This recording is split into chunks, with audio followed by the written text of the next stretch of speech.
So again, with these big boxes, they need to make smaller machines so it's easier for me to review them.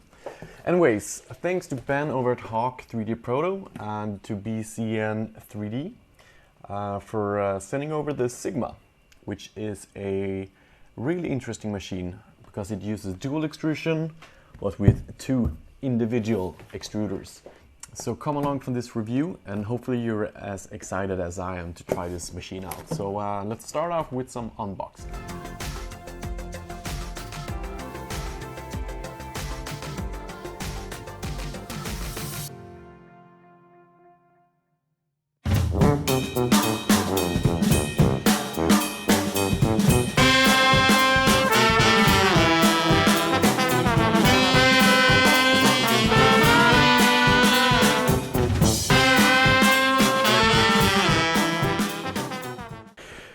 So again, we have to use the floor. They have these really cool clips here that is good for the carts, but let's just get through these quick and dirty without cutting everything away, of course.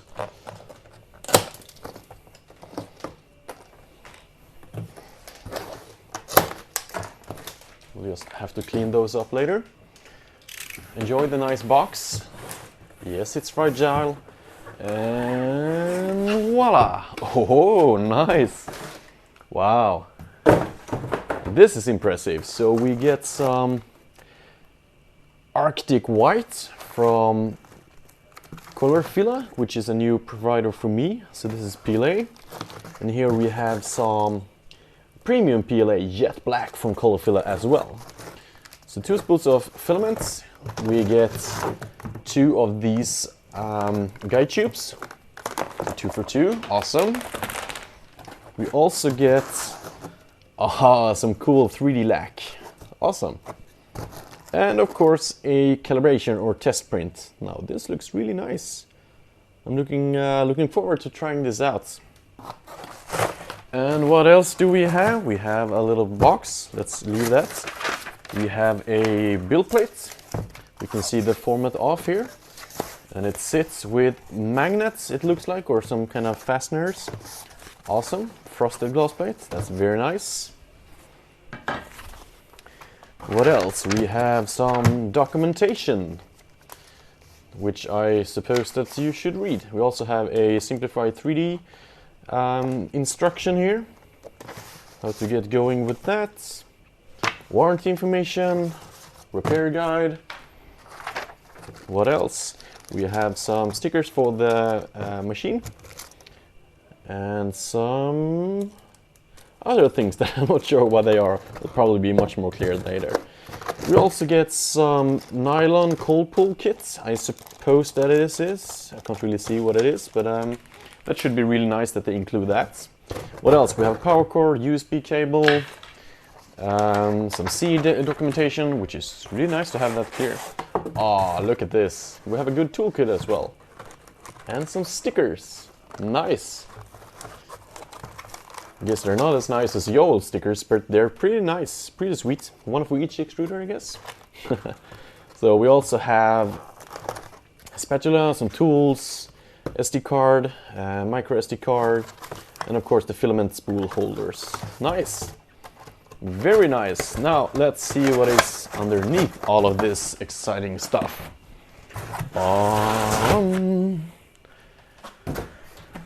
And there it is. Let's just see here. We have 2 really soft cords for the printer.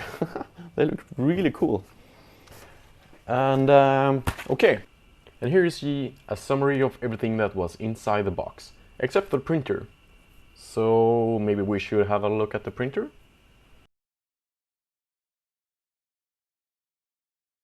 So here we have it. It's a really beautiful machine.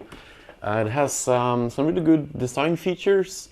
And again, what's really special about this machine is that it has 2 independent tool heads or extruders. So you actually have 2 step motors here driving these 2 belts.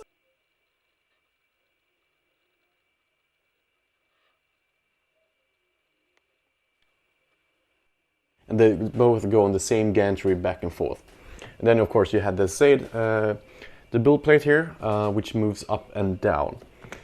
You also have two slots for the filament spools, and that's about it for the machine. It uses a really heavy-duty Bowden extruder, and the extruder here is all metal hot end that can reach around 290 degrees. So that should be good for all types of material.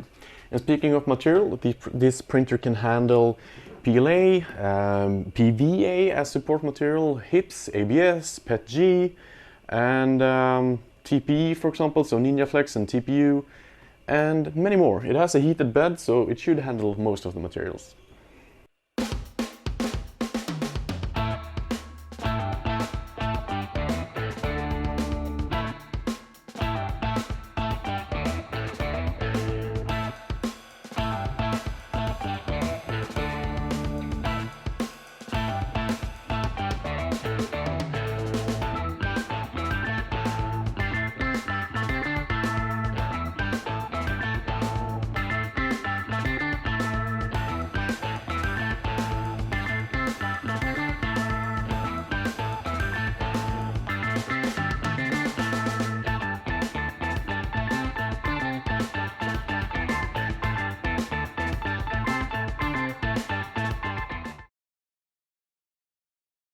So to set up the machine, the first thing I want to do is put in the glass plates. It sits with 3 magnets, so you just have to touch it so it sticks. After that we put in the spool holder, but I kind of realized that it's easier to put in the spool at the same time. So now I'm holding the spool holder instead. And we then feed down the filament through the front, and it goes around underneath the spool up to the drive gear. So you can see we're just pushing it here. It's quite a long distance. And here we have the extruder, and we just have to put down the guide tube all the way down. So this goes from the extruder up on the top down towards the drive gear. So it fits through this little bit of a channel here, and then it goes into the drive gear. And then we need to do some clips here, which I obviously forgot. Okay, so I plugged in the power cord, and let's start it up. Ooh, I hear sound. It's booting. Very nice. I see we have some LEDs as well. Looking beautiful. Very nice. Now when that's done, I think it's time to load some filament. So we go to Utilities, we click Filament, Load, and right extruder, I'll choose some PLA. So we now have to load the filament, and yes, I know this is to the left, but don't mind that. Recording and talking is two different things. So we just push in the filament, and we making sure that it reaches the extruder. So then when that's good, it will start to move, and just click next and next, and it now starts to heat up. So this takes a few seconds, it's not too bad at all. Then when it's hot, we push next and just say that we're ready. So it now pulls down the filament, it kind of pushes it away. So don't draw the filament all the way to the extruder. You should actually just draw it to the drive gear, which was my mistake. I did that on the left side, but this is now on the right side. So after a few seconds, it starts to extrude, which is very nice, very, very nice. And then we click accept, and well, that's actually it for the setup. We'll go through and do some calibration now before we start printing. So success.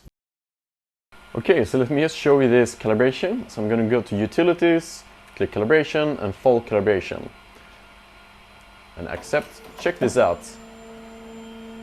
It's so cool. So it actually calibrates the build plate. It has a sensor on each extruder.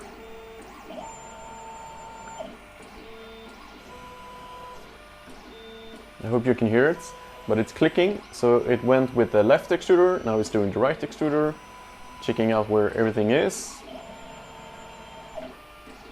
I guess there's a solution for these ones. Alright, there we go. Now we have an indication on how to spin. I hope you can see that on the screen as well. Next, turn the left knob according to instructions. So around half a lap. I would do that. Accept. To the right knob, a quarter. That's a quarter, accept. I mean, just look at it.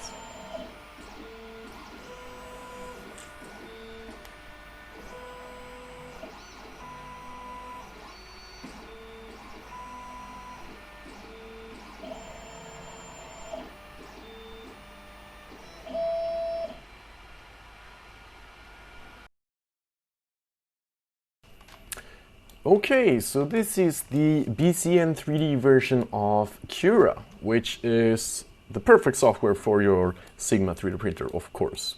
So you have a good representation here of the calibration screws and the actual volume itself.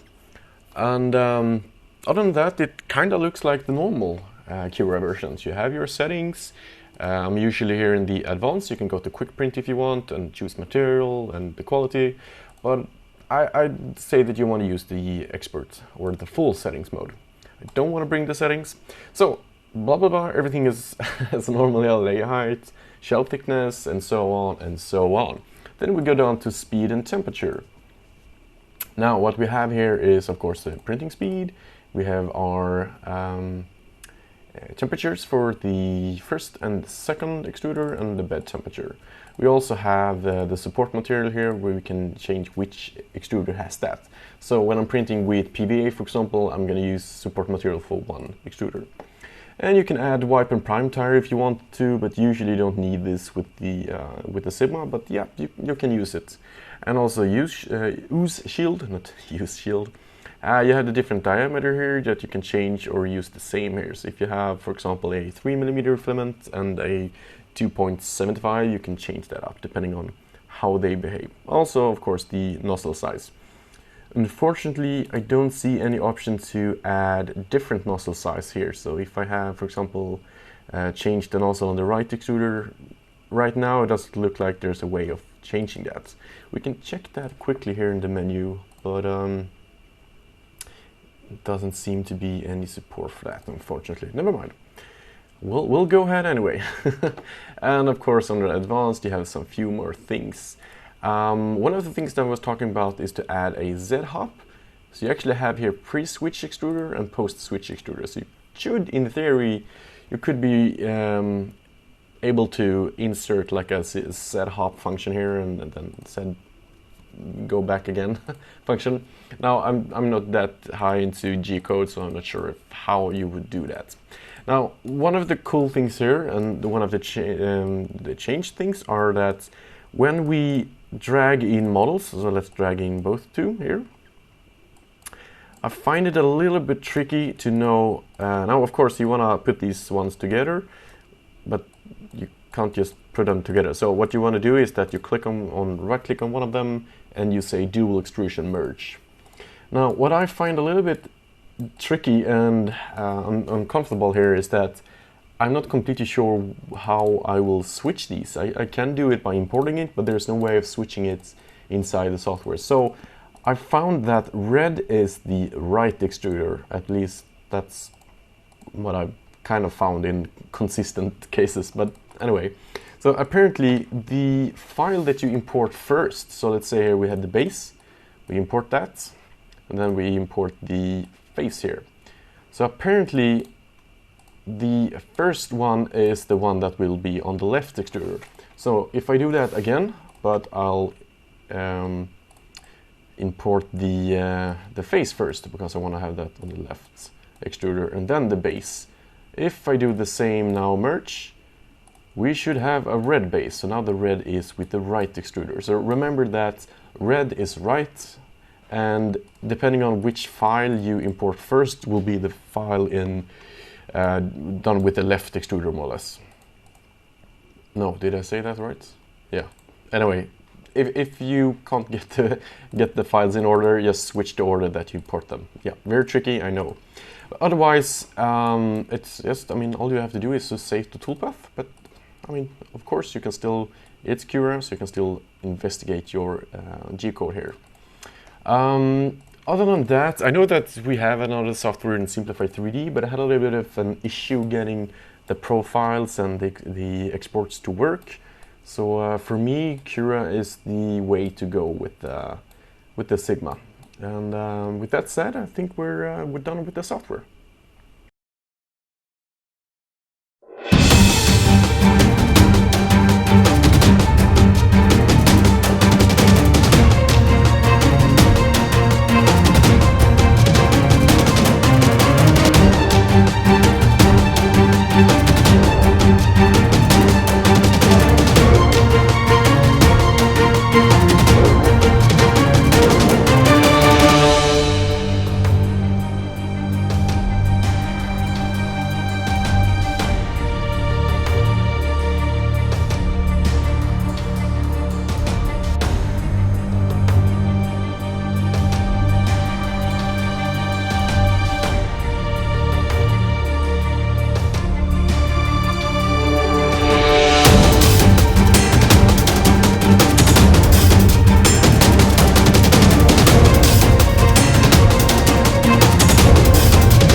Alright, so I think that sums up the machine.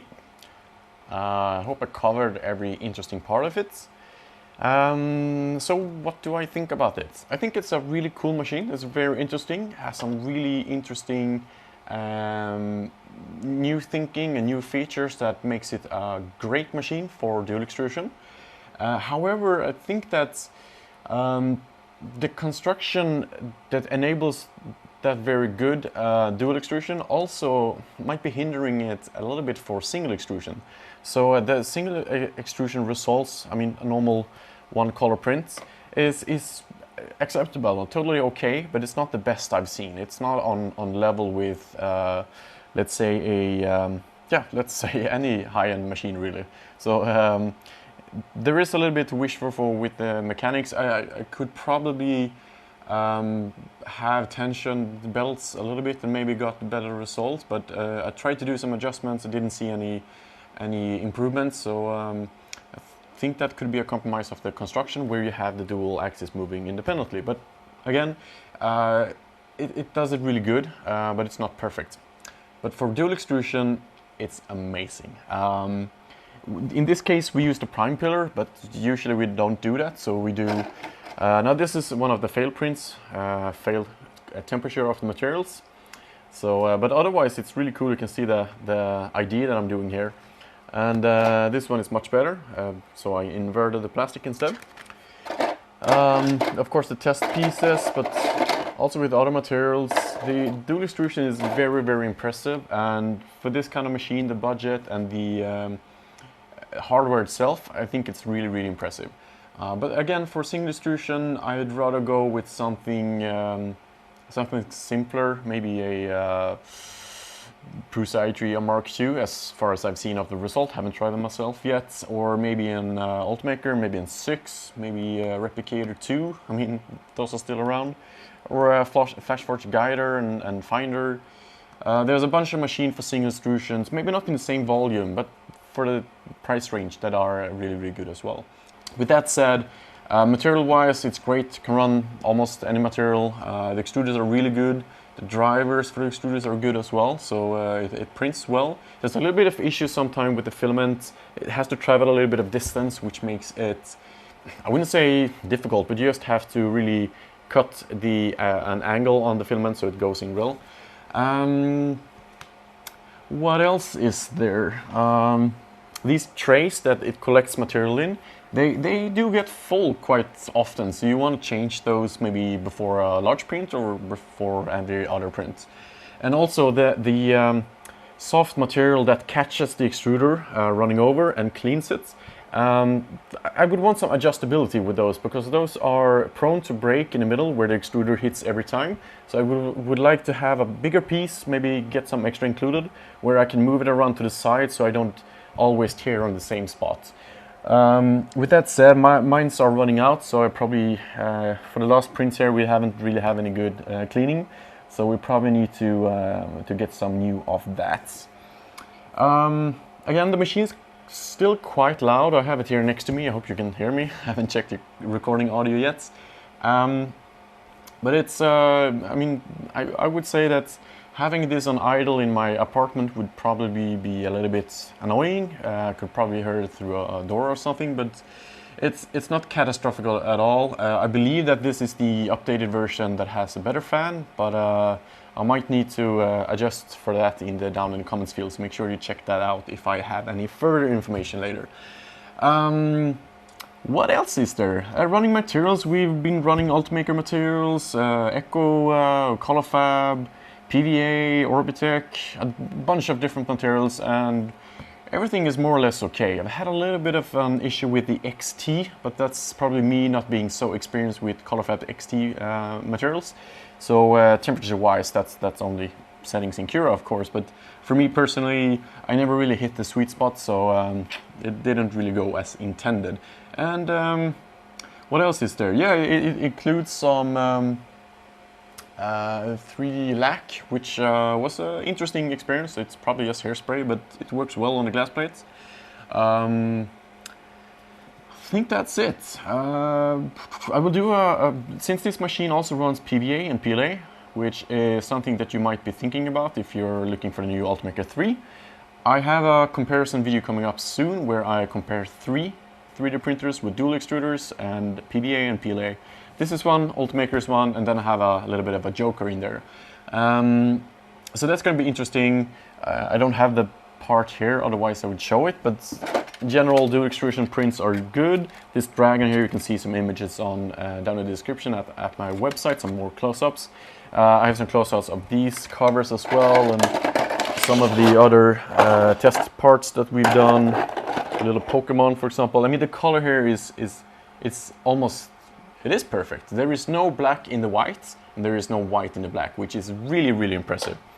What else is there? I don't know what more to say. I mean, it's a good machine. It's interesting. It has its unique features, and the only issue I might have is that I don't know exactly who it's for, because it is a good and interesting platform, but it doesn't have like a really, really super target customer. But I mean, the open source nature of the machines allows you to tinker a little bit, and I think that's interesting. But I mean, for schools, absolutely. Maybe complementary for your tools. As an engineer, absolutely. With PVA and with different materials mixings, it would be really, really cool to do. Like, I had some issue, by the way, printing Semiflex, which is the harder version of Ninjaflex. Had a little bit of issue with that. So, but in theory, you could print some parts with different types of material integrated to make cool functions. So I guess that engineers and product designers and inventors are the people that should consider buying this machine to be able to do really anything they want to do. And with that said, thank you for watching this video, and make sure you stay subscribed for the comparison videos with other printers, and we'll probably have this machine for a few more weeks, at least I hope, so I can run a few more materials, maybe try some metal filament. I haven't been able to do that. We also have, ta-da! We also have 0.6mm nozzles, so we could run 2 of these as well to check that out. But that's probably going to be an upcoming video. It doesn't really affect the review, and that's just extra performance out of the machine. So make sure that you stay subscribed for that. Check down in the description. If you want, you can support me via either Patreon or checking out my website, where I have more pictures, sometimes more in-depth analysis of the printers that I'm trying. And of course, follow me on Twitter and stuff like that. And just be in touch. I mean, I want to know what you're printing, I want to know what you're doing, and I want to know what kind of machines you're wondering about. I really want to buy more machines so I can review them for you. People don't send me machines anymore, so, well, Ben does. He's very nice. But I need to find some interesting machines and buy. And I don't want to do Kickstarters because they take a little bit too long to ship. So if you have any good suggestions on machines that are a little bit more odd, something that is interesting for you to learn more about before you buy it, let me know, and I'll see what I can do. So see you in the next video. Thank you.